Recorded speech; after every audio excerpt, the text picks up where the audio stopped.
16টি বছর কিন্তু বাংলাদেশ জাতীয়তাবাদী দল বিএনপি বা আপনারা ক্ষমতার বাইরে আছেন। এখন আপনাদের চট্টগ্রামের কথা যদি বলি, এই বৃহত্তর চট্টগ্রাম তথা চট্টগ্রাম সাংগঠনিকভাবে কতটুকু আপনারা শক্তিশালী আছেন এবং আপনারা আরও সুসংগঠিত হওয়ার জন্য আপনাদের প্রস্তুতিটুকু কেমন? আপনারা প্রতিনিয়ত রাজনৈতিক হালচাল কীভাবে চালাচ্ছেন?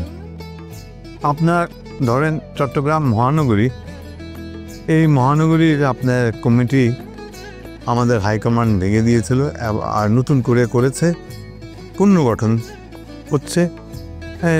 আপনি ধরে নিতে পারেন একটা শক্তিশালী মহানগরী কমিটি হবে। তবে ওখানে আমার একজন ব্যক্তি ডক্টর সাদাত, সে আজকে আপনার চট্টগ্রামের মেয়র, তার নসিবে ছিল, তার কপালে ছিল, এই মেয়রটি কেউ নিয়ে যেতে পারেনি, তার ক্ষতি হয়েছে আইনগতভাবে। Political stand I will not go, but আইনের দিক থেকে সে নসিবে ছিল, সে হয়ে গেল। এটা হলো চট্টগ্রাম মহানগরী। দক্ষিণের আপনাদের কমিটি ভেঙে দেওয়া হয়েছে এবং আমার ধারণা শিগগিরই ওই কমিটি ঘোষণা হয়ে বা পুনর্গঠিত হবে। উত্তরের কমিটি চলছে, হামাগুড়ি দিয়ে চলছে, কবে কি হয় না হয় কেউ বলতে পারছে না। এই কারণে কথাটা বলা, আসলে মহানগরের আহ্বায়ক কমিটি আছে, পূর্ণাঙ্গ কমিটি নেই। আপনি দক্ষিণের কমিটি আসলে নেই বললেই চলে। আর উত্তরের কমিটি আসলে যেটা আপনি বললেন হামাগুড়িতে, এইসব কারণ যেহেতু অতি শীঘ্রই নির্বাচন, এখন আপনাদের সামনের পথ চলা কি কঠিন হতে পারে কিনা? তৃণমূল আপনার বাংলাদেশি জাতীয়তাবাদী দলের পক্ষে আছে। আপনাকে আমি একটা সমীক্ষা দেব, আই ডোন্ট নো ওই সমীক্ষাটা এক্সপ্রেসে আসবে কিনা। আপনার চট্টগ্রাম উত্তরে যে 7টি সিট আছে, ওখানে কোনো ভাগাভাগি হয়েছিল? Always one. দক্ষিণে যান, ভাগাভাগি হয়েছে।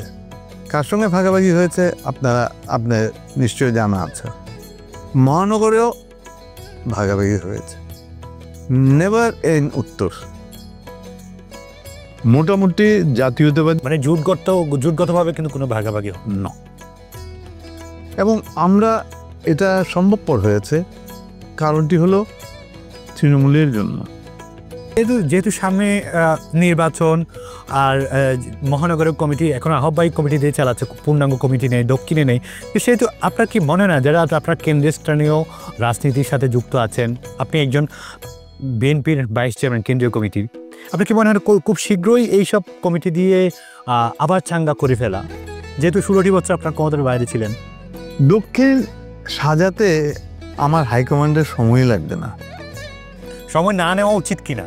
না, সময় নেওয়া উচিত না, মোটেই না। এখন আমার মনে হয় শিগগিরই কিছু একটা হবে বলে আশা করি। বিএনপির মহাসচিব বলেন বা জামায়াতের আমির বলেন যে খুব শীঘ্রই নির্বাচনের কথা যেটা চলে আসে বিভিন্ন রাজনৈতিক দলের প্রধানের মুখ থেকে বা দায়িত্বশীলের মুখ থেকে, সেটা আপনার কি মনে হয় আসলে খুব শীঘ্রই নির্বাচনটা দিয়ে দেওয়া উচিত, নাকি একটু সংস্কারটা শেষ করে দেন নির্বাচনে যাওয়া উচিত? কি মনে হয়? কিছু সংস্কার তো প্রয়োজন। আপনার এই নির্বাচন কমিশনটা ঘুণে ধরা একটি কমিশন, 15 বছরের ঘুণে ধরা কমিশন। এই যতক্ষণ পর্যন্ত আপনার ফিউমিগেট অর্থাৎ কেমিক্যাল দিয়ে এই ইয়েটা সরানো না হবে, ততক্ষণ পর্যন্ত আমি নির্বাচন যাওয়াটা কঠিন বলে মনে করি। আমার ধরেন রাউজান, রাঙ্গুনিয়া, ফটিকছড়ি এবং এক কথা উত্তরের কথা যেটা বললেন, উত্তর না হাটাজারি, এইসব এলাকার লোকজন আমাকে মেসেজ করে হালনাগাদের জন্য যেসব লোককে ব্যবহার করা হচ্ছে তারা কিন্তু অন্য মেন্টালিটির। তো আমি অন্য মেন্টালিটি মানে কি, তারা গত 15 বছরই হালনাগাদ করে আসছে, তারা সঠিকভাবে হালনাগাদ করে না। আমি সরাসরি উত্তরে আমি জানি উত্তরটা কি, আমি গেলাম না। ওই ঘুণে ধরা লোকজনই আজকে হালনাগাদের সঙ্গে জড়িত। এই জায়গায় কেমন সংস্কার আপনারা চান বা আপনি প্রত্যাশা করেন? আপনি সময় নেন, তাহলে ওই যে ঘুণে ধরাটা আপনার ঝরে যাবে না, কিন্তু পরিবর্তিত হবে। একটু মরিচিকা দূর হবে। একটু মরিচিকা দূর হবে। মরিচিকাতে আপনি সরাতে পারবেন না, কিন্তু মরিচিকাতে। So time is a factor, time is a healing factor for all practical purposes. আপনি আবার বলতে পারেন যে টাইমের ব্যাপারে তো public memory is short, Awami আকাম কুকর্মের সব ভুলে যেতে পারে এই সময় যদি আপনি বেশি দিতে চান। তাও কিন্তু একটা অপ্রিয় সত্য। কিন্তু যেই মাত্রায় খুন করেছেন, গুম করেছেন, এত সহজে ভোলার নয়। এখনো ছাত্রদের রক্তেও রাজপথের থেকে শুকায়নি।